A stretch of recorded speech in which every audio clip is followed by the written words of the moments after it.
Imaginen esto. Cae una sola pieza de dominó y de repente todo el sistema financiero global empieza a temblar. Bueno, hoy vamos a desglosar justamente esa reacción en cadena para entender cómo la incertidumbre que empieza en una parte del mundo termina afectándonos a todos. Entonces, la gran pregunta es, ¿cuál fue la chispa que prendió esta mecha? Miren, todo empieza en un solo mercado, pero como ya se van a dar cuenta, el impacto, nunca se queda ahí. Resulta que el epicentro de toda esta volatilidad está, ni más ni menos, que en el mercado energético. Un shock tremendo en el suministro de petróleo fue el primer dominó en caer, y sus efectos, ya se sienten en todo el planeta. Lo que detonó todo fue la escalada de un conflicto en el Medio Oriente. Y miren, esto no es solo un tema geopolítico, para nada. Tiene consecuencias económicas directas e inmediatas, porque interrumpe una de las arterias, más importantes del comercio mundial. El impacto fue de verdad inmediato. El petróleo Brent superó esa barrera psicológica tan importante de los $100 por barril. Y esto no es solo un número, es una señal muy, pero muy potente que de inmediato reactiva todos los miedos sobre la inflación a nivel global. Y que quede claro, no estamos hablando de un problemita. Hablamos de ataques directos a infraestructura y suspensiones de operaciones en países clave. Para darnos una idea de la magnitud, la Agencia Internacional de Energía advierte que está en riesgo casi el 8% de todo el suministro mundial. Casi el 8%. Es una de las disrupciones más grandes de la historia. Y como era de esperarse, este shock energético no se quedó solo en el petróleo. La incertidumbre se regó casi al instante por las bolsas de valores de todo el planeta. Y obviamente, eso afectó las ganas de los inversionistas de tomar riesgos. El impacto, la verdad, se ve clarísimo. Vemos caídas generalizadas en las bolsas globales. Asia lidera las pérdidas, pero fíjense que el efecto es global, Llega a afectar a Chile con una caída de casi el 1% en el IPSA y, por supuesto, también a los mercados de Estados Unidos y Europa. Con las acciones cayendo en picada, los inversionistas hicieron lo que siempre hacen: correr a buscar refugio. Y ese siguiente movimiento, claro, provocó otra sacudida, esta vez en los mercados de divisas, la clásica carrera por la seguridad.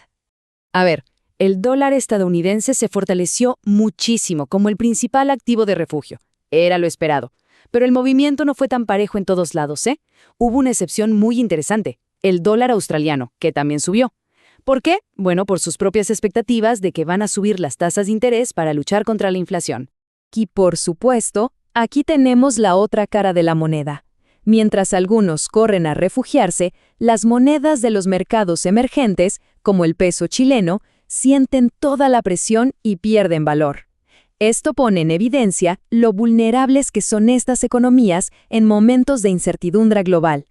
La onda expansiva sigue y sigue. Y ahora llega a los mercados de renta fija. Y fíjense qué curioso, porque incluso esos activos que normalmente se consideran los más seguros, resulta que no son inmunes a un shock inflacionario de esta magnitud. Pensemos un momento en el impacto de esto, ¿sí?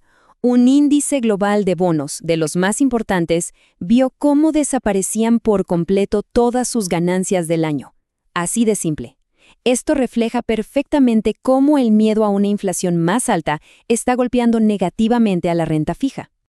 Pero, al igual que pasó con las divisas, el mercado de bonos está como dividido. Mientras que los bonos en el Reino Unido y la eurozona están corrigiendo a la baja, los bonos del Tesoro de Estados Unidos están teniendo un ligero repunte. ¿Por qué? Porque los inversionistas los ven como el último refugio seguro. Al aumentar tanto la demanda, la tasa que pagan baja. Y todo este nerviosismo, por supuesto, tiene consecuencias muy reales para la política monetaria. Este repunte del petróleo le complica muchísimo el escenario a la Reserva Federal. Por eso, los mercados ahora están cambiando sus expectativas. Ahora esperan, con suerte, un solo recorte de tasas en Estados Unidos para el 2026. Con estas nuevas presiones inflacionarias, los recortes se ven cada vez más lejos. Ahora pongamos el foco en Europa, porque allá se enfrentan a una combinación de problemas que es particularmente peligrosa.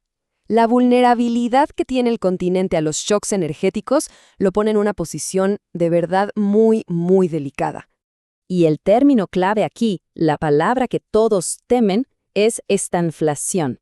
Es sinceramente el peor escenario posible para cualquier autoridad económica. Una economía estancada, que no crece, pero que al mismo tiempo tiene una inflación altísima. Y los números son bastante claros. Las autoridades europeas ya advierten que si el petróleo se mantiene en los $100, la inflación podría saltar por encima del 3%. Pero eso no es todo. Al mismo tiempo, el crecimiento económico podría recortarse en 0,4 puntos porcentuales. Un golpe por partida doble.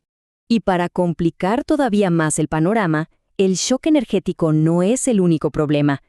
A esto se le suman nuevas amenazas de aranceles por parte de Estados Unidos, un deterioro en la confianza del crédito privado e incluso grandes gestores de fondos que están empezando a limitar el retiro de dinero.